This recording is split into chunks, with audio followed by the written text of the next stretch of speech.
Ayun, mga kapalangga, tayo ay brown ng bigas. Lalagyan natin ng butter to para asin. Ito Egyptian style na pagluluto. Ibabrown muna yung bigas, saka siya sasabawan. Tapos saka ilalagay din yung kalahati na puti. So ibabrown muna natin to. So gusto ko kasi to.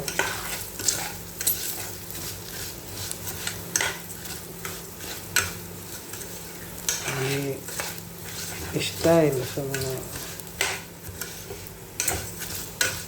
Egyptian na kaibigan natin. Pa-brown muna yung bigas, saka lagyan ng sabaw,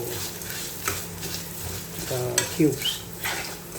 Pero kung may chicken stock kayo, so pwede din.